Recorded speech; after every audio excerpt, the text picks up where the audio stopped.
Hello friends, আশা করি সবাই ভালোই আছেন। তো আজকে আমরা শিখব টাইপস অফ মার্কেট। মার্কেট কত প্রকারের, কোন কোন মার্কেটে ট্রেড করতে পারি আমরা, ঠিক আছে, সব কিছুই জানবো। কারণ আমার চ্যানেল একদম পুরো নতুন চ্যানেল, সুতরাং আমি পুরো একদম বেসিক লেভেল থেকে আমি শুরু করতে চাই। যেহেতু আমার চ্যানেলে একদম নতুন, আমি ভেবে নেবো তারা তেমন কিছুই জানে না বলেই আমার চ্যানেলে এসছে, ঠিক আছে। সেই জন্য আমি পুরো বেসিক লেভেল থেকে একদম শুরু করতে চাই, সুতরাং চ্যানেলটিকে সাবস্ক্রাইব করে পাশে থাকবে। তাহলে শুরু করি। মার্কেট কিন্তু চার প্রকারের। মার্কেট কত প্রকারের? মার্কেট চার প্রকারের মার্কেট, ঠিক আছে। আমাদের কিন্তু জানা দরকার আমরা কোন মার্কেটে কীভাবে ট্রেড করতে পারি। আমাদের এক্সপিরিয়েন্স অনুযায়ী আমরা কিন্তু সেই মার্কেটে তেমনই ট্রেড করব, ঠিক আছে।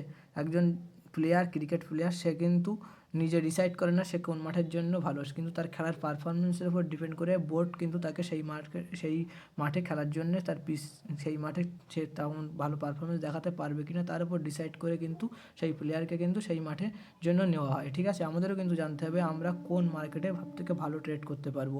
তাই বেসিক্যালি মার্কেট কিন্তু চার প্রকারের মার্কেট আছে, ঠিক আছে। এক যে মার্কেট সেটা হচ্ছে আমরা বলি স্টক মার্কেট। এই স্টক মার্কেট কী জিনিস? এখানে কোনো কোম্পানির শেয়ারকে কেনাকাটা হয়, কোম্পানির শেয়ারকে কেনা বা বেচা হয়, ঠিক আছে। বাইং সেলিং করতে পারি আমরা কোম্পানির স্টককে, ঠিক আছে, কোনো কোম্পানির শেয়ারকে। দুই যে মার্কেট আমরা জানি, 2 নম্বর যে মার্কেট সেটা হচ্ছে ফরেক্স মার্কেট। কী মার্কেট? সেটা হচ্ছে ফরেক্স মার্কেট। ফরেক্স মার্কেটটা বেসিক্যালি কী জিনিস সেটা জেনে নেব। ফরেক্স মার্কেটে এখানে কিন্তু সাধারণত কোনো দেশের কারেন্সিকে ট্রেড করা হয়, কারেন্সি যেমন কোনো দেশের, আমাদের ইন্ডিয়ায় যেমন কারেন্সি আইএনআর আছে, ঠিক আছে। আমেরিকার কারেন্সি যেমন ইউএসডি আছে, ঠিক আছে। অস্ট্রেলিয়ার কারেন্সি ইউএসডি আছে। তেমন এই যে কারেন্সিগুলোকে যেমন ট্রেড করি, সেই কারেন্সিকে ট্রেড করি, কারেন্সির আপ ডাউনের উপরে ডিপেন্ড করে আমরা কিন্তু ট্রেডিং করে থাকি, ঠিক আছে। এটা আমাদের ইন্ডিয়া ইলিগাল, আমি এটা নিয়ে বেশি আলোচনা করতে চাই না, আমি নিজেও এই মার্কেটে ট্রেডিং করি না, ঠিক আছে। এই মার্কেটকে আমাদের ইন্ডিয়া ইলিগাল। আর এখানে টাকা ডিপোজিট উইথড্র করতে খুবই প্রবলেম হয়, ব্যাঙ্ক অ্যাকাউন্ট ফ্রিজ হয়ে যাওয়ার অনেক চান্স থাকে, সুতরাং এই মার্কেটটাকে আমরা এড়িয়ে চলবো, ঠিক আছে। ফরেক্স মার্কেট আমরা এগিয়ে চলবো। 3 নম্বর যে মার্কেট সেটা হচ্ছে আমাদের কমোডিটি মার্কেট। কী মার্কেট? Commodity market. এই কমোডিটি মার্কেটে কী ট্রেডিং হয়? কমোডিটি মার্কেটে বেসিক্যালি ট্রেডিং হয় কি? গোল্ড। কী ট্রেডিং হয়? গোল্ড। আর কী ট্রেডিং হয়? সিলভার, ঠিক আছে। তারপর ক্রুড অয়েল, বিভিন্ন রকমের ন্যাচারাল গ্যাস, ঠিক আছে, এসবগুলোকে ট্রেড করা হয়। এই মার্কেটের কিন্তু ভলিউম যথেষ্ট বড় আছে, কিন্তু এই মার্কেটে তেমন লিকুইডিটি থাকে না। কি থাকে না? তেমন লিকুইডিটি থাকে না। লিকুইডিটি জিনিসটা কি পরে আমরা জানবো, আস্তে আস্তে সব কিছু জানবো। লিকুইডিটি জিনিসটা আসলে কি? এই মার্কেটে লিকুইডিটি ক্রাইসিস থাকে, সুতরাং এই মার্কেটে অনেক বড় ধরনের টাকাও লাগে আমাদের ট্রেডিং করতে। একটা লট বাই করতে 1.5 থেকে 2 লাখ টাকার কাছাকাছি কিন্তু লেগেই যায়, ঠিক আছে। সেই জন্য এই মার্কেটে আমরা এড়িয়ে চলবো, এই মার্কেটে ট্রেডিং করবো না। 3 নম্বর যে মার্কেটটা আছে সেটা 4 নম্বর যে মার্কেট আছে সেটা হচ্ছে ক্রিপ্টো মার্কেট। কী মার্কেট? Crypto market. এই ক্রিপ্টো মার্কেটে বেসিক্যালি কি? এই ক্রিপ্টো মার্কেট সাধারণত আমরা ডিজিটাল কারেন্সিকে ট্রেড করে থাকি।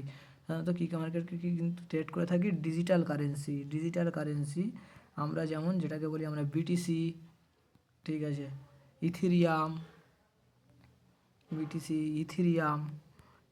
ঠিক আছে। এরকম অনেক কারেন্সি আছে বিভিন্ন ধরনের, কিন্তু এখানে সবথেকে বেটার সেটা হচ্ছে এই বিটিসি ইথেরিয়াম ট্রেড করা। এখানে ভলিউম অনেক হাই, ঠিক আছে। এবার আমরা জেনে নেব কোন মার্কেটে ট্রেড করা সবথেকে সুবিধাজনক, বিগিনারদের জন্য কোন মার্কেট সবথেকে ভালো। তো অ্যাকচুয়ালি আমি যেটা বলেছিলাম ফার্স্টে সেটা হচ্ছে স্টক মার্কেট, যে মার্কেটের কথা বলেছিলাম স্টক মার্কেট। এই মার্কেট কিন্তু সবথেকে বিগিনারদের জন্য বেটার। এই স্টক মার্কেটের কিন্তু আবার দুরকম ভাগ আছে। কী দুরকম ভাগ? এই স্টক মার্কেট বেসিক্যালি দুরকম ভাগ আছে। এই দুরকম ভাগ সাধারণত কী? এখানে আমি পরিষ্কার করে লিখে নিই। স্টক মার্কেটের দুরকম ভাগ আছে। এই যে স্টক মার্কেটের দুরকম ভাগ আছে। এক হচ্ছে আমরা ইকুইটি ট্রেড করতে পারি। এখানে ইকুইটি 1 নম্বর যেটা হচ্ছে সেটা ইকুইটি। আর 2 যে আছে সেটা হচ্ছে ডেরিভেটিভ মার্কেট। কী মার্কেট? ডেরিভেটিভ। এই স্টক মার্কেটের দুরকম ভাগ আছে। 2 আছে ডেরিভেটিভ, ইকুইটি আর ডেরিভেটিভ। ইকুইটির মধ্যে আমরা কিন্তু ডিরেক্ট স্টককে বাইং সেলিং করতে পারি, ডেরিভেটিভ মার্কেটকে কী করি? এই ইকুইটির অপশানস বা ফিউচারকে ট্রেডিং করতে পারি। ডেরিভেটিভের কিন্তু আবার দুরকম ভাগ আছে। এই দুরকম ভাগ কী? এই দুরকম ভাগ হচ্ছে এক ফিউচার, 1 নম্বরে যেটা সেটা থাকবে ফিউচার, 2 যে আছে অপশানস। এই ডেরিভেটিভের দুরকম ভাগ আছে, সেটা হচ্ছে ফিউচার অ্যান্ড অপশানস। এটা কিন্তু মার্কেটের, ইন্ডিয়ান মার্কেট বলো, এই মার্কেটে বা কোনো দেশের যে মার্কেট আছে তার কিন্তু এটা পিএইচডি লেভেল। এই মার্কেটে সবাই কিন্তু ট্রেডিং করে প্রচুর টাকা লোকে লস করে। এই মার্কেট জানার জন্যে কিন্তু অনেক এক্সপিরিয়েন্স থাকা দরকার, মিনিমাম 4 থেকে 5 বছর। আমি দীর্ঘ 5 বছর ধরে মার্কেটে ট্রেডিং করছি, আমার সম্পূর্ণ নলেজ আছে, এখনও পর্যন্ত আমি নলেজ অর্জন করার চেষ্টা করি, ঠিক আছে। এই মার্কেট কিন্তু ট্রেডিং করা কিন্তু খুবই খতরনাক জিনিস। এই মার্কেটে ট্রেডিং করতে গেলে সব টাকা কিন্তু ফার্স্টে লসই হবে, এখান থেকে প্রফিট ইনকাম করার কোনো ধরনের রাস্তা নেই। সবাই কিন্তু এই মার্কেটেই যায় ডিরেক্ট, কারণ তাকে কিন্তু আগে জানতে হবে। ও আপনার পড়াশুনো না করলে, আগে ও না লিখতে জানলে কিন্তু তার পরবর্তী স্টেপে যাওয়া যায় না। সেম জিনিস কিন্তু আগে ইকুইটি ট্রেডিং না করলে কিন্তু আমরা ইকুইটিতে ট্রেডিং না করলে আমরা কিন্তু অপশানস মার্কেটে ট্রেডিং করতে পারবো না। সুতরাং বিগিনারদের জন্য প্রথমেই বলে দিলাম, তারা কিন্তু ইকুইটি ট্রেডিং করবে। ইকুইটি ট্রেডিং কীভাবে করতে হয় সব কিছু আমি জানাবো পরবর্তী ভিডিওয়, ঠিক আছে। তাহলে অপশানস আর ফিউচার যে মার্কেট দুটো নিয়ে বললাম, এই অপশানস আর ফিউচার এর মার্কেটের যে ভাগ বললাম ডেরিভেটিভ মার্কেটের, এই অপশান ফিউচার তারা যারা বিগিনার নয় তাদের জন্য এই মার্কেটটা, ঠিক আছে। মিনিমাম আমি মনে করি 3 বছরের উপরে এক্সপিরিয়েন্স থাকলে এই মার্কেটে ট্রেড করবে, কারণ এই মার্কেটে অনেক ভাগ আছে, তার মধ্যে থিটা, ডেল্টা, গামা, অনেক রকম ভাগ আছে। মার্কেট কোনো ধরনের মুভমেন্ট এরকম না করলেও একই জায়গায় যদি সাইডওয়েজই চলাচল করে তাও কিন্তু টাকা লস হবার কিন্তু চান্স থাকে এই ডেরিভেটিভ মার্কেটে ট্রেড করলে, ঠিক আছে। এর মধ্যে অনেক জিনিস লক্ষ্য করতে হয়, অনলি কিন্তু টেকনিক্যাল অ্যানালাইসিসের উপর ডিপেন্ড করে এই মার্কেটে ট্রেড করলে কাজ করা যাবে না, ঠিক আছে। তাহলে বলে দিলাম। এবার অ্যাকচুয়ালি আমি বলে দিই স্টক মার্কেটকে কে রেগুলেট করে। স্টক মার্কেটকে রেগুলেট করে হচ্ছে সেবি। স্টক মার্কেটকে কে রেগুলেট করে? সেবি। সুতরাং আমাদের টাকা চুরি হয়ে যাওয়ার কোনো ধরনের স্ক্যামের হাত থেকে রক্ষা করবে কে? সেবি। সেবি হচ্ছে আমাদের ইন্ডিয়ার একটা সিকিউরিটি এক্সচেঞ্জ বোর্ড অফ ইন্ডিয়ার একটা বডি, যে আমাদের স্টককে কন্ট্রোল করে, ঠিক আছে। স্টকের উপরে কোনো ধরনের স্ক্যাম হচ্ছে কিনা তার কিন্তু নজরদারি কী করে? সেবি করে, ঠিক আছে। সুতরাং আমাদের টাকা এখান থেকে চুরি হয়ে যাবার কোনো ধরনেরই কোনো ভয়ের কোনো কারণ নেই স্টক মার্কেটে ট্রেডিং করলে। এটা রেগুলেট করে যেহেতু সেবি। তো অ্যাকচুয়ালি এখানে কোন এক্সচেঞ্জ দিয়ে ট্রেড করা হয়? এখানে সাধারণত এনএসই আর বিএসই, আমাদের ইন্ডিয়ায় দুটো এক্সচেঞ্জ আছে, ঠিক আছে। এনএসই আর বিএসই, এটা হচ্ছে ন্যাশনাল স্টক এক্সচেঞ্জ, আর বিএসই বোম্বে স্টক এক্সচেঞ্জ। এই দুটোর মধ্যে থেকে আমরা ট্রেড করতে পারি। এই দুটো থেকে আমরা কোনো ধরনের ব্রোকার ফার্ম কী দিয়ে ট্রেড করব? কোনো ধরনের ব্রোকার অ্যাপ যেসবগুলো আছে, ঠিক আছে, সেই ব্রোকার অ্যাপ থেকে আমরা কিন্তু স্টককে ডিরেক্ট বাইং সেলিং করতে পারি। এবার আমাদের ইন্ডিয়ায় 1 নম্বর 2 নম্বর ব্রোকার ফার্ম কী আছে তোমরা সার্চ করে দেখে নিতে পারো, আমি কোনো ধরনের ব্রোকারের নাম বলবো না এখানে, ঠিক আছে। তাহলে আমি বোঝা গেল যে স্টক মার্কেট কী জিনিস। এবার আসি কমোডিটি মার্কেটে। 2 আসে যে কমোডিটি মার্কেট। কমোডিটি মার্কেট কী করছে? কমোডিটি মার্কেটে অ্যাকচুয়ালি আমরা সেম জিনিস, এখানে আমরা যে ক্রুড অয়েলের উপর ট্রেড করে থাকি, সিলভারের উপরে ট্রেড করে থাকি, গোল্ডের উপরে ট্রেড করে থাকি, ডিরেক্ট ন্যাচারাল গ্যাসের উপরে ট্রেড করে থাকি, ঠিক আছে। এই সবগুলো কিন্তু অ্যাকচুয়ালি লটে বাই করতে হয়। এটাও অ্যাকচুয়ালি কিন্তু ফিউচার ট্রেডিং, এটার কিন্তু এক্সপায়ারি থাকে, ঠিক আছে। এটারও কিন্তু এক্সপায়ারি আছে অপশান মার্কেটের মতন, ঠিক আছে।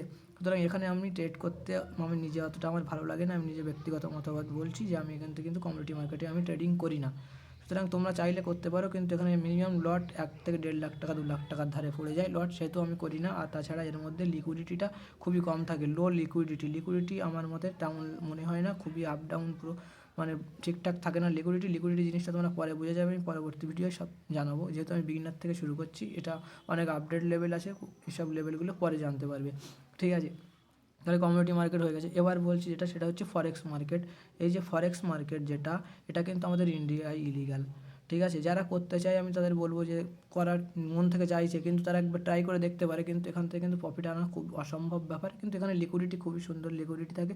আমাদের ইন্ডিয়ায় কিন্তু এটা ইলিগাল, আমাদের ইন্ডিয়ায় এটা করতে দেওয়া হয় না। বিভিন্ন ধরনের এক্সচেঞ্জ আছে, সেই এক্সচেঞ্জের মারফত আমরা কিন্তু এখানে কোনো দেশের কারেন্সিকে ট্রেড করতে পারি, ঠিক আছে। আমি এটা নিয়ে অত বেশি কিছু ডিসকাস করবো না ফরেক্স মার্কেট নিয়ে, ঠিক আছে। এবার যে মার্কেটটা আছে সেটা হচ্ছে ক্রিপ্টোকারেন্সি মার্কেট। এই যে ক্রিপ্টোকারেন্সি যে মার্কেটটা আছে, এটা কিন্তু ডিজিটাল কারেন্সিকে ট্রেড করা হয়, এই ডিজিটাল কারেন্সি কিন্তু এর ওখানে প্রচুর ধরনের কারেন্সি আছে, যারা সব কিছুই কিন্তু ইউজলেস, যাদের কিন্তু কোনো ধরনের কাজ নেই, সবই কিন্তু ইউজলেস কারেন্সি, ঠিক আছে, যাদের কোনো ধরনের কাজ হয় না। বর্তমান শুধু টাকা নেওয়ার জন্য এরা মার্কেটে আসে, সাপ্লাই প্রত্যেক দিন এরকমভাবে সাপ্লাই দিতে থাকে, আমরা কিন্তু বাই করি যত, তার ডবল কিন্তু ওরা সাপ্লাই এরকমভাবে মার্কেটে ছাড়তে থাকে, যার ফলে প্রাইস উপরে যায় না, প্রাইস বর্তমানে নিচেই আসে। সুতরাং যাদের সাপ্লাই খুবই কম সেগুলো জানা দরকার। সুতরাং আমরা কিন্তু এখানে অনলি বিটিসি আর ইথেরিয়ামকে ট্রেড করতে পারবো, ঠিক আছে, যাদের মধ্যে লিকুইডিটি ঠিকঠাক আছে, সাপ্লাই একটা নির্দিষ্ট পরিমাণ সাপ্লাই আছে, যার সাপ্লাই বাড়ানো কমানো তেমন করা হয় না। আর বিটিসির সাপ্লাই কিন্তু একটা মিনিমাম, তার বেশি সাপ্লাই কিন্তু বিটিসির কখনোই সম্ভব নয়। সেই জন্য আমরা বেশি বিটিসি বা ইথেরিয়ামকে করবো। ইথেরিয়ামও সেম, তাদের একটা সাপ্লাই আছে নির্দিষ্ট পরিমাণ। ঠিক আছে, আমরা বিটিসি ইথেরিয়ামে কি ট্রেড করব, কিন্তু এখানে আমরা কোনো ধরনের কয়েনকে বাই করব না। ঠিক আছে, কয়েনকে বাই করব না, কয়েন বা টোকেন একজন যে যেমন বলে। ঠিক আছে, দুটো আলাদা আলাদা জিনিস, যদিও পরে জেনে যাবে। ঠিক আছে, এই কয়েন বা টোকেন এখানে কিন্তু আমরা ট্রেড করব না। এই যে বিটিসি আর ইথেরিয়াম যে আমাদের ক্রিপ্টোকারেন্সি মার্কেট, এই ক্রিপ্টোকারেন্সি মার্কেটেও কিন্তু দুরকম ট্রেড করা যায়। ঠিক আছে, আগে স্পট বাইং করা যায়। ঠিক আছে, যেহেতু সরাসরি তুমি কয়েনকে বাই করে রাখতে পারবে, স্পট বাইং করতে পারবে, ডিরেক্ট তোমার ওয়ালেটে চলে আসবে, স্পট বাইং করতে পারবে। 2 নাম্বার সেটা আছে আবার সেম জিনিস ওই ডেরিভেটিভ মার্কেট, একই জিনিস ডেরিভেটিভস, যেমন ইকুইটিতে বললাম, স্টক মার্কেটের ক্ষেত্রে বললাম, ডেরিভেটিভ মার্কেটে সেম জিনিস। আবার এখানেও আছে অপশানস আছে, নতুন নিয়ে এসছে এখন, আমাদের ইন্ডিয়ায় আগে অপশান ছিল না। আর আছে কি ফিউচার। এখানে ফিউচার ছাড়া আর একটা ট্রেডিং করা যায়, যেটাকে বলি আমরা পারপেচুয়াল। যেটাকে কি বলি, perpetual.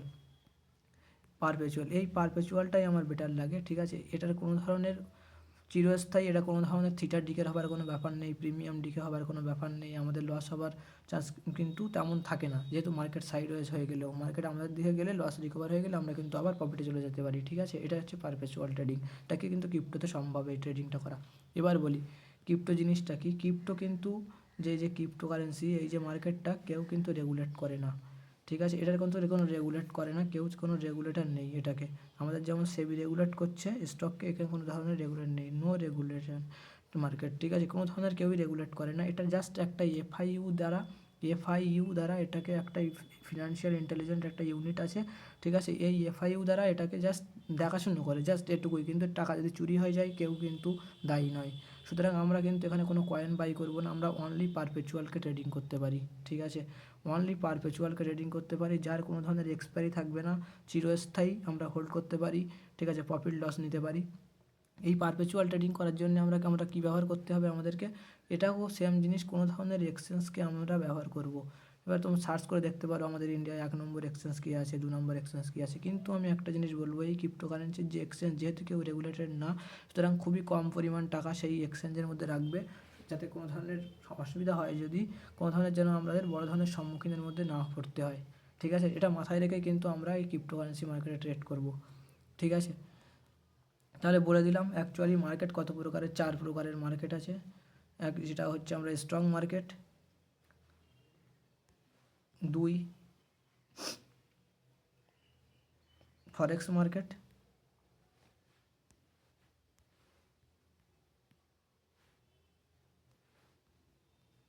3 crypto market, 4 commodity market. এই 4 প্রকার মার্কেটে কিন্তু আমরা ট্রেড করতে পারি। ঠিক আছে, তাহলে আমাদের এইটুকু জানা দরকার। তাহলে বিগিনারদের জন্য আমি আরেকবার বলছি, বিগিনাররা কিন্তু অনলি ইকুইটি ট্রেডিং করবে। কী ট্রেডিং করবে, অনলি ইকুইটি। বিগিনাররা অনলি ইকুইটি। বিগিনার থেকে যখন আস্তে আস্তে সব কিছু বুঝতে শিখবে, তখন ও আস্তে আস্তে যেতে পারে অপশানস ট্রেডিং কিংবা ডেরিভেটিভ মার্কেটে। আমি তো ডেরিভেটিভ মার্কেটে ফার্স্ট যেতেই বারণ করবো সবাইকে। ডেরিভেটিভ মার্কেটে মিনিমাম 3 বছরের উপরে এক্সপিরিয়েন্স না থাকলে ওই মার্কেটে যাওয়া ঠিক নয়, টাকা পুরোপুরি লস হয়ে যাবে। আগে থেকে আমি বলে দিচ্ছি, এটা আমার পার্সোনাল এক্সপিরিয়েন্স। আমি দীর্ঘ 4 বছরের উপরে মার্কেটে ট্রেডিং করি, আমি জানি এসব জিনিসগুলো এরকম হয়। সবাই নতুন টাকা ইনকাম করার জন্য সবাই এই ডেরিভেটিভ মার্কেটেই যায়, অপশানস ট্রেডিং করছে। অ্যাকচুয়ালি অপশানস জিনিসটাকে, সেটা সম্বন্ধে তার কোনো ধরনের আইডিয়া নেই। অপশানস একজনে কিসের জন্য আসে মার্কেটে, ঠিক আছে, যাদের একটা এক্সপায়ারি থাকে, নির্দিষ্ট পরিমাণে এক্সপায়ারি ডেট আসে। সুতরাং এইখানে যাওয়ার কোনো ধরনের প্রয়োজন নেই। যদি কেউ ঠিকঠাক জানতে পারে, তাহলে আমি তাকে বলবো ক্রিপ্টো পারপেচুয়াল। আমার মতে ক্রিপ্টো পারপেচুয়াল, কেউ ইকুইটি ট্রেডিং করুক আর ক্রিপ্টো পারপেচুয়ালের গিয়ে ট্রেড করতে গেলে তার এক্সপিরিয়েন্স বাড়ানো দরকার, তারপর সে এখানে এসে ট্রেড করতে পারে ডেরিভেটিভ মার্কেটে। তাহলে পুরোপুরি মার্কেট সম্বন্ধে আমি একটা বেসিক আইডিয়া দিয়ে দিলাম, যে 4 প্রকারের মার্কেট হয়। আমি পুরোপুরি বেসিক একটা আইডিয়া দিয়ে দিলাম। তাহলে আজকে ভিডিও এখানেই শেষ করছি।